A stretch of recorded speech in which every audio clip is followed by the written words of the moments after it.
Olá, cursistas! Estamos de volta com o curso de especialização em alfabetização e letramento, com a disciplina Multiletramentos e Aquisição da Leitura e da Escrita, e vamos hoje estudar um pouquinho sobre a leitura e a escrita na atualidade. O nosso capítulo de hoje tem como objetivos compreender os conceitos de leitura, e a leitura, dá para perceber aí que a leitura tem mais de um conceito, para que a gente possa atrelar as ações dos professores a um desses conceitos. Além do mais, a gente quer observar que a leitura como interação verbal, ela requer do aluno várias estratégias e a gente vai ensinar um pouquinho dessas estratégias para vocês. Além disso, vamos conhecer alguns aspectos utilizados no ensino da escrita, que são os aspectos motores, cognitivos e sociais. Então, vamos começar falando sobre a leitura a partir dos momentos em que os alunos estão alfabetizados. Geralmente, os professores ensinam aos alunos a ler, mas quando eles já estão apropriados desse aspecto, quando a gente diz, o aluno já sabe ler, o professor parece que relaxa e parece que ele acha que já cumpriu o seu papel. Mas tem muita coisa que a gente pode aprender e pode ensinar a partir do momento que o aluno já sabe ler. Então, quando seu aluno já está alfabetizado, o que a gente pode fazer para desenvolver esse processo de letramento do aluno? Então, vamos começar para isso, mostrando que nós tivemos na sociedade alguns conceitos de leitura e qual é o conceito que deve estar vigente hoje. Então, o primeiro conceito de leitura é que ler era captar as ideias do autor, ou seja, acreditava-se que o leitor simplesmente tinha que compreender o que o autor escreveu. Se a gente pensar nessa concepção, a gente vai começar a achar que o leitor aqui era um leitor passivo. Então, ele tinha que compreender o que o autor escreveu, mas ele não trazia o que ele possuía para a leitura. Então, nessa concepção, que não é a que a gente espera que os professores trabalhem hoje, os alunos não traziam outras coisas para a leitura. Numa segunda concepção, ler era captar as palavras do texto. Então, a gente percebe que na primeira concepção a ênfase estava no autor. E agora, nessa concepção, a ênfase está no texto. Então, se você capta o que está no texto, é suficiente. Mas se a gente for perceber, a gente lê, a gente traz muita coisa que não está no texto. Então, numa terceira concepção, a leitura é uma interação entre autor e leitor via texto. Nessa interação, nessa concepção, que é a que a gente espera que esteja vigente nas escolas, o leitor é alguém ativo. Ele capta o que o autor quis dizer, ele capta o que está no texto, mas ele também traz muitos conhecimentos que ele tem para a leitura. Ele não só compreende o que está no texto, mas ele vai além do que está no texto. Por quê? Porque esse leitor que é ativo, ele possui objetivos. Ele lê sabendo por que ele está lendo. Ele lê ativando os conhecimentos que ele tem, e esses conhecimentos prévios que ele tem podem ser os conhecimentos sobre o assunto do texto, pode ser os conhecimentos sobre a língua, pode ser os conhecimentos sobre o mundo. Então, o leitor aqui traz conhecimentos, o leitor nessa concepção de leitura como interação verbal. E, além do mais, o leitor desenvolve estratégias, as estratégias para a melhor compreensão do texto. Mas aí o que são estratégias? Essas estratégias é tudo que o leitor faz para compreender o texto. Então, muitas das estratégias que o leitor utiliza, elas se tornam automáticas. Então, por exemplo, quando o professor está ensinando para os alunos a juntar as letras e formar sílabas, juntar sílabas e formar palavras, ele está ensinando uma estratégia para os alunos.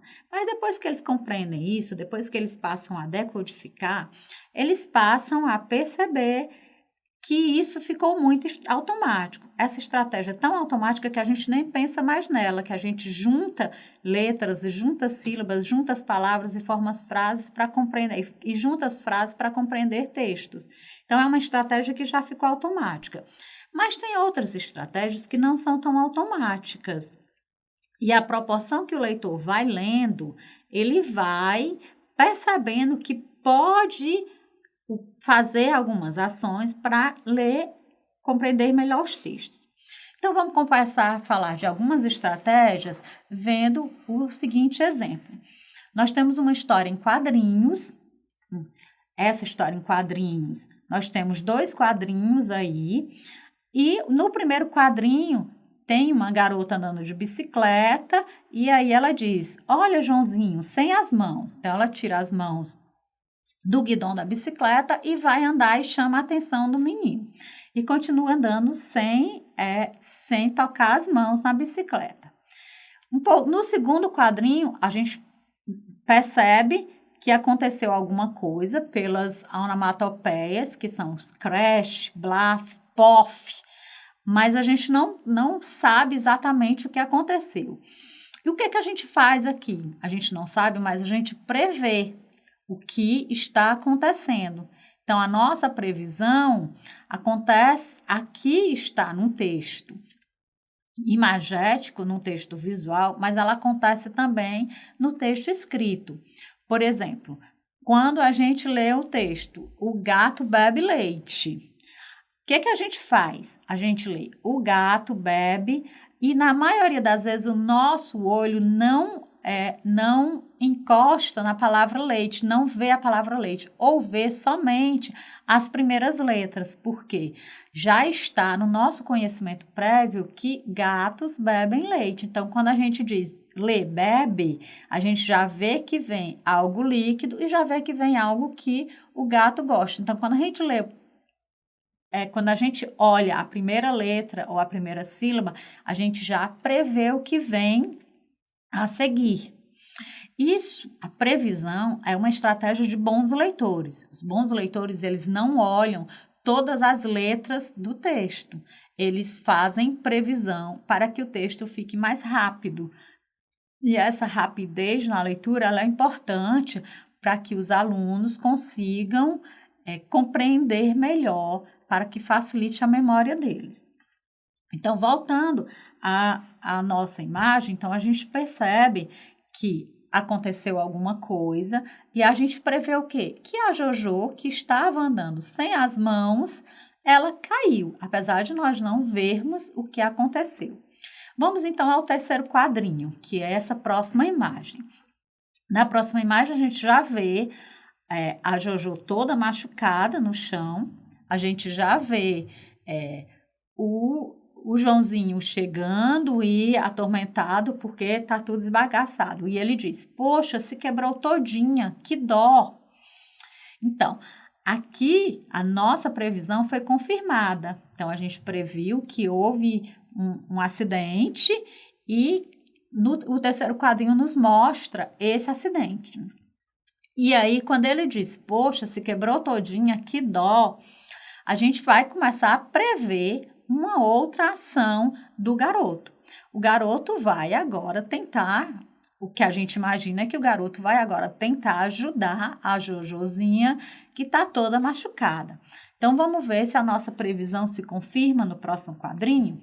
Então, no próximo quadrinho, as imagens continuam quase as mesmas, mas ele diz, era uma ótima bicicleta, sua inútil. Então, o que acontece? A nossa previsão aqui, ela não se confirmou como se confirmou a previsão lá no segundo quadrinho. Aqui, a gente pensava que ele estava com dó da Jojozinha, na verdade, ele estava com dó da bicicleta, que quebrou-se toda, e provavelmente ele não está nem um pouco preocupada com a garota, mas com a bicicleta. Então, quando a gente faz previsão, que é uma estratégia de leitura, a gente confirma se a nossa previsão ela foi adequada ou não. E se ela não foi adequada, a gente volta e refaz e relê o texto. Então, aqui a gente aprendeu duas estratégias de leitura, que são a previsão e a confirmação, mas existem outras estratégias. Uma outra estratégia é a inferência.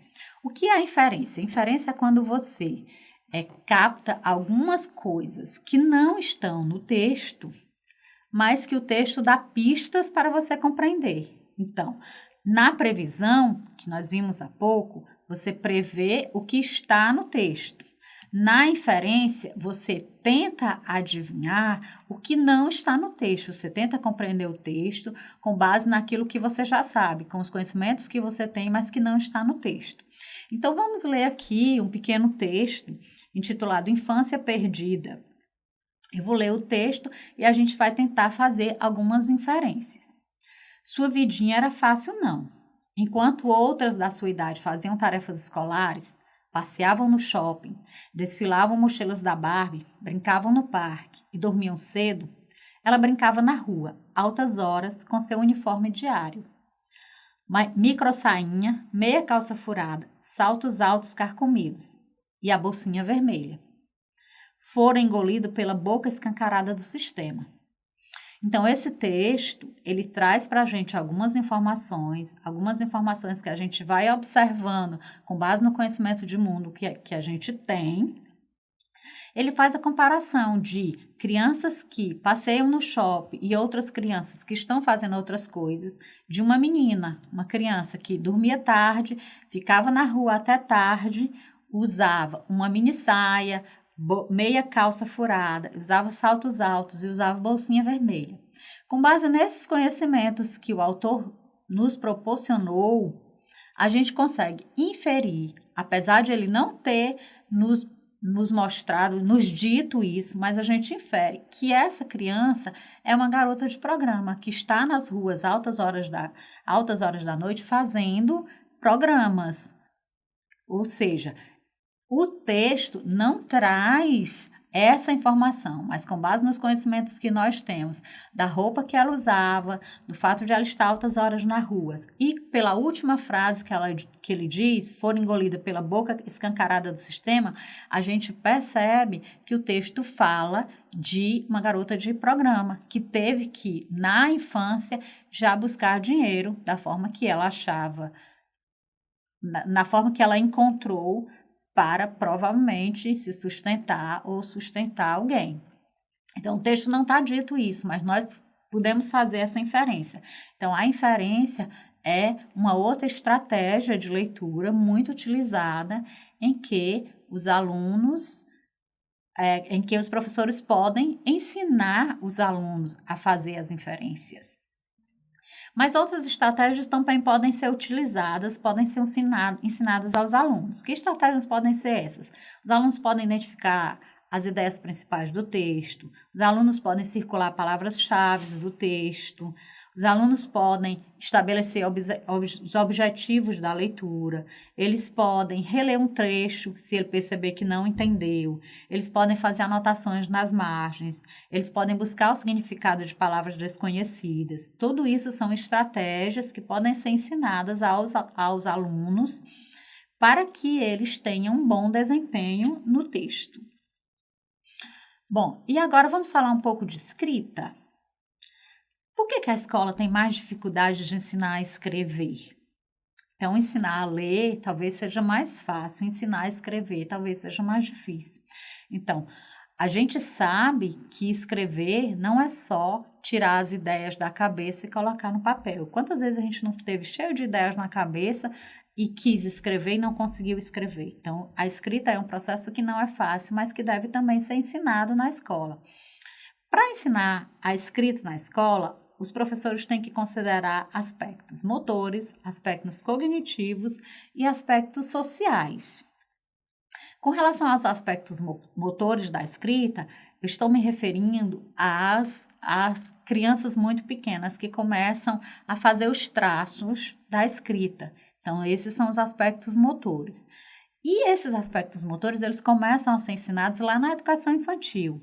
Quando as crianças começam a fazer atividades de coordenadora fina, que são aquelas atividades de desenhar, de pintar, de ligar pontos, atividades de cortar e de colar papel, atividades de picar papel com a mão, atividades de montar legos, de modelar massinha, atividades de jogar em tablets, em celulares, tudo isso se está trabalhando a coordenação motora fina, que é um processo que vai ajudar as crianças quando elas começam a fazer os traços da escrita, ou seja, quando elas começam a desenhar as letras. Mas esse aspecto, apesar de ser importante, ele precisa ainda de outros aspectos para o ensino da escrita. Então, nesse ensino da escrita, nós temos aspectos cognitivos. Os aspectos cognitivos são aqueles que diz respeito ao conhecimento que a criança tem. Esse conhecimento ele pode ser dividido em conhecimento sobre a língua, que pode ser ensinado, que deve ser ensinado, conhecimentos de ortografia, de gramática, de vocabulário, conhecimentos sobre o que são gêneros textuais e conhecimento sobre o mundo, sobre as coisas do mundo, porque para se escrever é preciso saber coisas do mundo. E como é que se aprende esse conhecimento sobre as coisas do mundo? Se aprende através de filmes, através de muitas leituras, através de conversa com as pessoas, através de viagens, tudo isso é um fator que faz com que as crianças aprendam sobre o mundo, porque para se escrever algo precisa saber sobre aquele assunto. E além dos aspectos motores, aspectos cognitivos, nós temos também aspectos sociais da escrita. Esses aspectos sociais eles dizem respeito ao propósito comunicativo do texto, que é a finalidade do texto. Então, a criança precisa saber para que é que eu vou escrever aquele texto. E um outro aspecto é o interlocutor. Ela precisa escrever para quem? Então, é interessante que a escola, ao pedir para a criança escrever textos, ela considere esses aspectos sociais e ela proponha textos reais, ou pelo menos que sejam simulações do real. Então, um exemplo de algo que pode ser feito que seja um texto real. Então, as escolas geralmente fazem festas juninas, aqui no Ceará, no mês de junho, e um exemplo é que as crianças poderiam escrever os convites que a escola vai mandar para o pai. Então, se esse texto é escrito pela criança, ela sabe que é um texto real, é uma prática social que ela está exercendo. Então, ela sabe quem é o seu interlocutor, quem vai ler o seu texto, porque vai ser o convite para os pais, quem vai ler é o pai. Ela sabe qual é a finalidade do texto, que é convidar alguém. Ela sabe qual é a situação em que o texto acontece. O texto acontece naquela situação em que ela está representando a escola. Então, a situação é quem é que escreve, para quem escreve.